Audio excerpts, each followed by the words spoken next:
आपण संत श्रेष्ठ जगद्गुरु तुकोबाराय यांच्या गाथ्यामधील अभंग क्रमांक 2791 मधील भाग 3 वर मी चिंतन मांडण्याचा प्रयत्न करीत आहे. कारण अभंग 10 चरणाचा होता, एक चरण 4 कटकणीचं होतं, म्हणून भाग 1 भाग 2 मध्ये 8 चरणावर मी चिंतन मांडलेलं आहे. आता भाग 3 मध्ये 9 आणि 10 चरणावर मी चिंतन मांडण्याचा प्रयत्न करीत आहे. बहुत दुःखी झालिया खेळे, अंगी बुद्धी नाही बळ, पाठीवरी तोबा तोंड काळे, रसना द्रव्ये उपस्थाच्या मुळे रे विठ्ठला.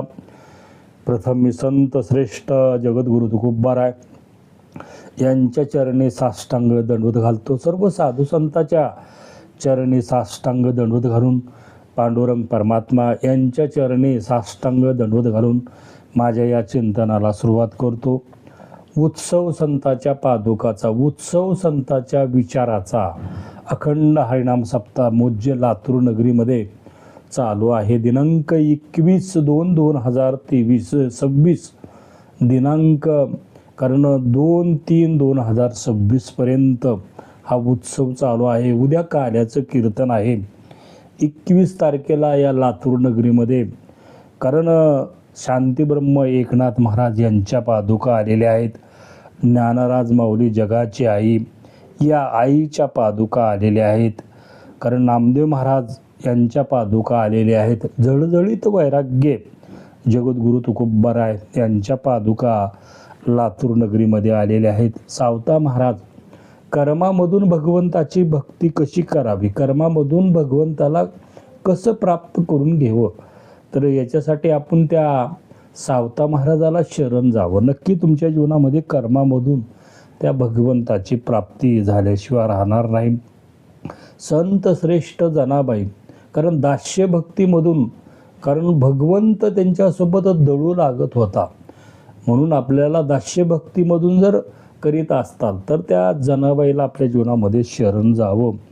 आणि नामदेव महाराजाचे 14 जण त्यांच्याही पादुका आलेल्या आहेत. नारायण महाराजाच्या पादुका या लातूर नगरीमध्ये आलेल्या आहेत. म्हणून या सर्व साधू संतांच्या चरणी काय व्हावं, म्हणून या साधू संतांच्या चरणी या अभंगावरील भावपुष्प माझ्या जीवनामध्ये मी वाहण्याचा प्रामाणिकपणे प्रयत्न करीत आहे. महाराज अभंगाच्या 9व्या चरणामध्ये सांगतात, बहुत दुःखी झालिया खेळे, अंगी बुद्धी नाही बळ, पाठीवरी तोबा तोंड काळे, रसना द्रव्ये उपस्थाच्या मुळे रे विठ्ठला. कारण महाराज सांगतात की आपण या संसारामध्ये आलो, बहुत दुःखी झाली या खेळे. कारण हा संसाराचा खेळ खेळून आपल्या जीवनामध्ये कटाळा आलेला आहे का नाही.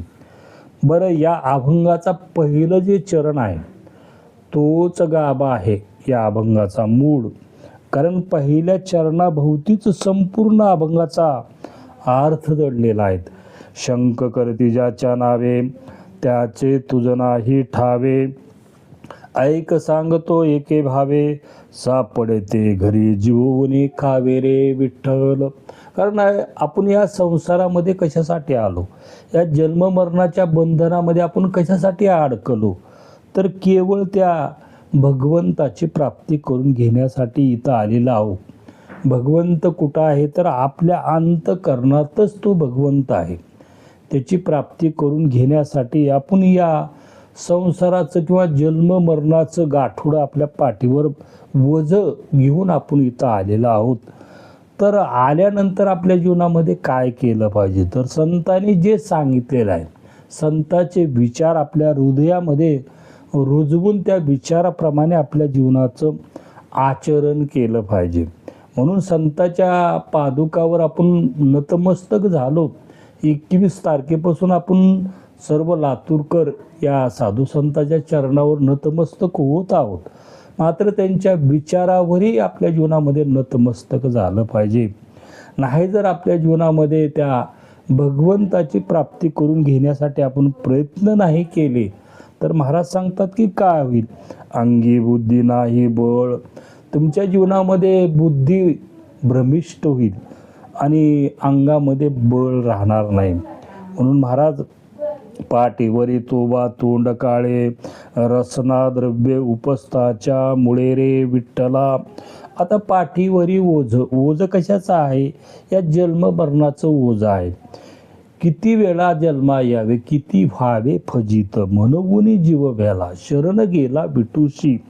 म्हणून इथं आला आपण या संसारात, या तुमच्या जीवनामध्ये हे चिदान देगा देवा, तुझा विसर न व्हावा, गुण गायिना बडी, हेची माझी सर्व जोडी, तुका म्हणे गर्भवासी, सुखे घालावे आमासी. कारण त्या भगवंताचं गुणगान करण्यासाठी या संसारामध्ये येवं आपल्या जीवनामध्ये. मग या पाठीवर आपल्या जीवनामध्ये ओझ होणार नाही. पण संतांचे विचार, तोबा अत्यंत महत्त्वाचा शब्द महाराजाने उच्चारलेला आहे. तोबा म्हणजे काय? पश्चाताप न करून घेण्याची शपथच आपल्या जीवनामध्ये आपण घेतलेली आहे. कारण जन्ममरणाचं दुःख आपल्याला जे बार बार इथं येतो आणि त्या भगवंताची प्राप्ती न करता आपण आपल्या जीवनामध्ये मरून जातो.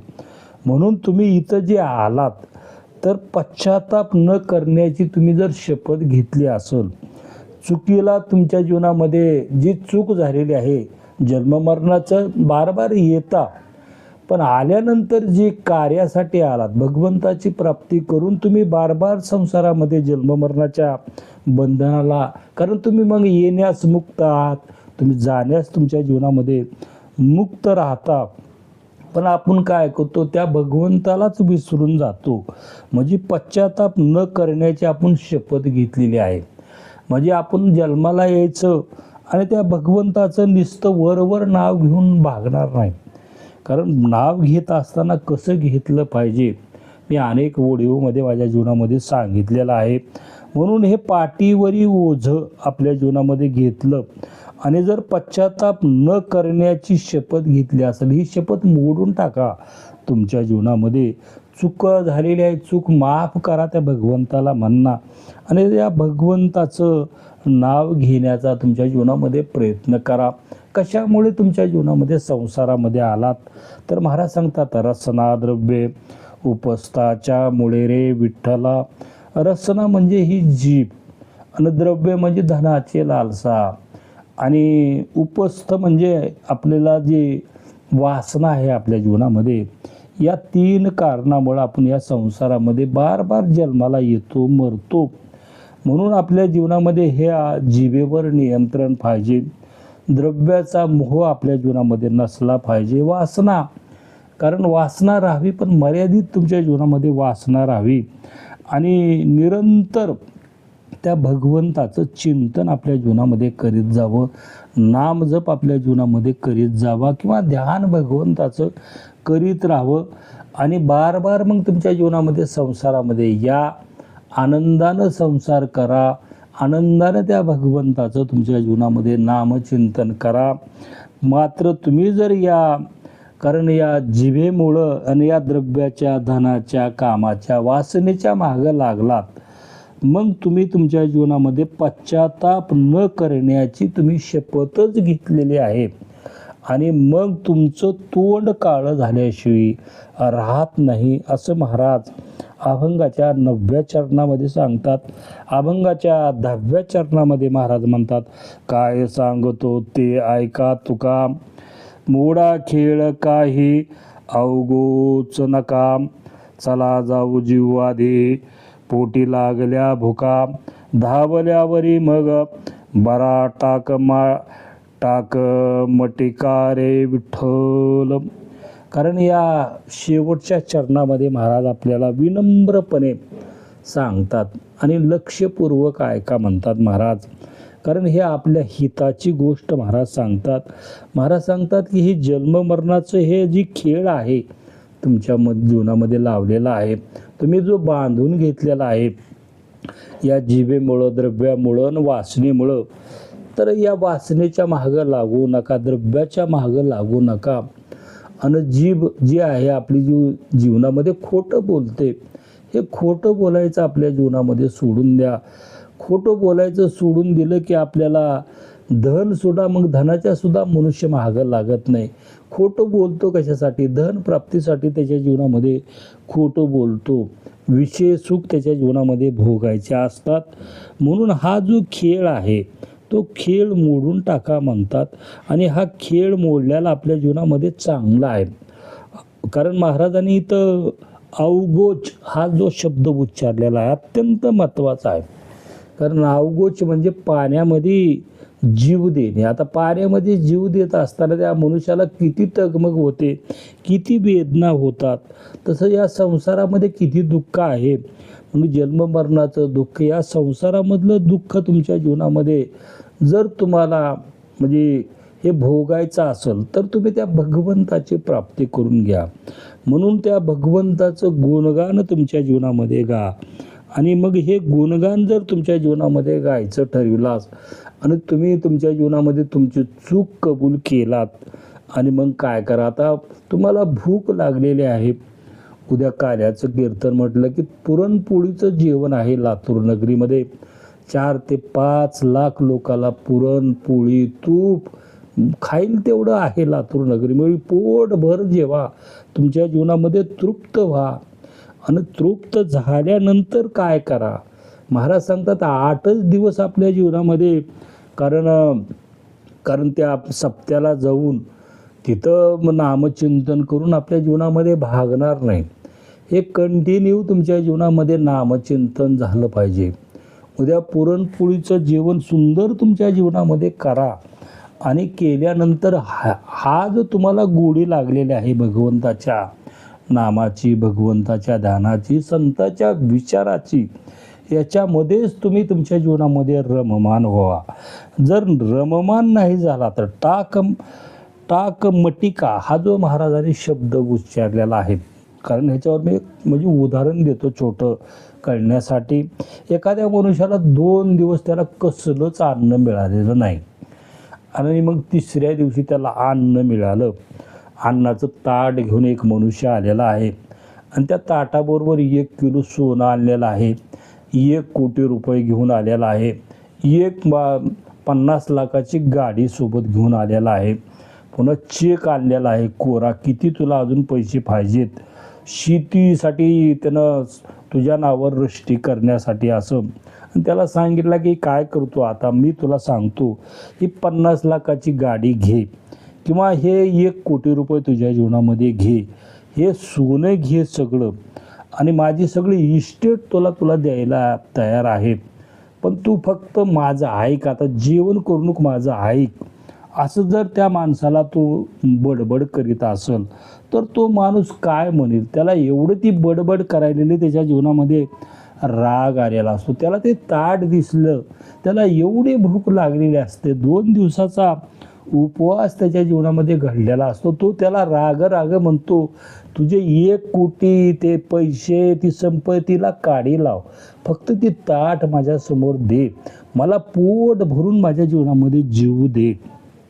म्हणून आपल्या जीवनामध्ये महाराज सांगतात, उपवास बडबडी तीही करावी बापुडी, आम्ही विठोबाचे दास, चिंता झुंगारिली आस, भक्तीचे उत्कर्षे नाही मुक्तीचे ही पिशे, तुका म्हणे बळ अंगी आमुचे सकळ. म्हणून जगद्गुरु तुकोबाराय त्यांच्या जीवनामध्ये मुक्ती मागत नाहीत. म्हणून आपल्या जीवनामध्ये आपणही मुक्ती मागू नये. इथं येव सुंदर असा संसार करावा, आणि संसार करीत असताना जिभेवर ताबा राहावा, खोटं बोलू नये कुणाचंही धनाची, कारण जोडून या धन, उत्तम व्यवहाराने आपल्या जीवनामध्ये धन जोडावं. वासना राहावी, कारण वासनेशिवाय या जगाची निर्मिती नाही, पण वाईट वासना आपल्या जीवनामध्ये नसावी. असं या अभंगावर माझ्या बुद्धिमत्तेप्रमाणे, माझ्या ज्ञानाप्रमाणे मी चिंतन मांडण्याचा प्रयत्न केला. हे झालेलं चिंतन या सर्व साधू संतांच्या चरणी शब्दरूपी भावपुष्प अर्पण करून, तुम्ही सर्व प्रिय आत्मा तुमच्या चरणीही शब्दरूपी भावपुष्प अर्पण करून माझ्या अल्पशा सेवेला पूर्णविराम. तुकाराम तुकाराम तुकाराम बोला. पुंडलिक गुरुदेव हरी विठ्ठल. श्री ज्ञानदेव तुकाराम.